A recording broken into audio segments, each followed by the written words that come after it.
हमेशा जो स्त्री गुणवती होगी, जो गुणवान होगी, जिस स्त्री को कभी क्रोध ना आता हो ना, याद रखना, जिस स्त्री को क्रोध ना आता हो, हर बात को मुस्कुरा करके निकाल देती हो।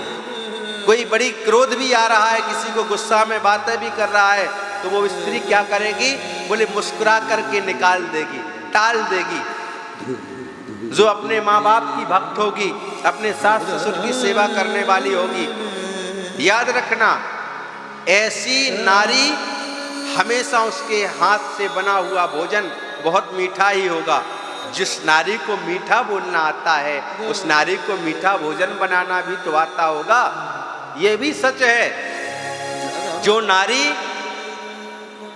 हमेशा भगवान का चिंतन करती है, भोजन बनाते समय भगवान का चिंतन करती है, प्रभु का चिंतन करती है, प्रभु का गुणगान करती है।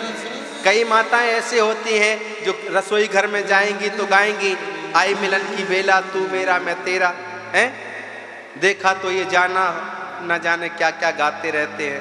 हाथी का खंडाला, सोन पपड़ी, सोन हलवा, है न जाने क्या क्या गाती रहेंगी। और पता है कई लोग मटकती रहती हैं, भोजन बनाएंगी मटकेंगी वहीं।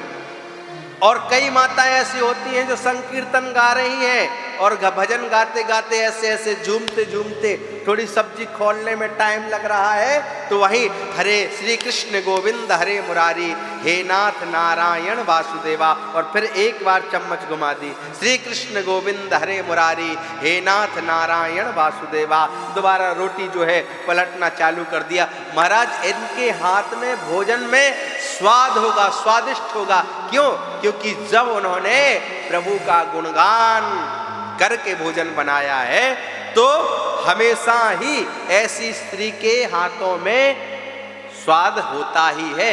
उसके हाथ से बना हुआ भोजन स्वादिष्ट होता ही है। जो इलू पीलू गा करके भोजन बनाएगी, उसके पति की बुद्धि अच्छी नहीं रह सकती, बच्चों की बुद्धि अच्छी नहीं रह सकती। जो माला झोली में जाप करती रहती हो, हरि नाम सुमरन करती रहती हो, प्रभु का गुणगान करती रहती हो, महाराज उस माता बहन के ऊपर माता लक्ष्मी की कृपा होती है, माँ अन्नपूर्णा की कृपा होती है। वो कितना भी कम भोजन बनाए, हमेशा भोजन की कमी नहीं आ सकती है। कितना भी भोजन कम हो, अगर भोजन 8 लोगों का बनाया है और 12 लोग भोजन करके चले गए तो भी उसमें 2 रोटी बच ही जाएंगी। ये कब है? ये इस पर माता अन्नपूर्णा की कृपा है। माता अन्नपूर्णा की कृपा से ही उसका जो है हाथों में स्वाद आ जाता है। और पति को, बच्चों को ऐसा भोजन कराओगे, गोविंद का नाम लेकर भोजन बना करके बच्चों को भोजन कराओगे तो उन बच्चों में बुद्धि तीव्र होगी,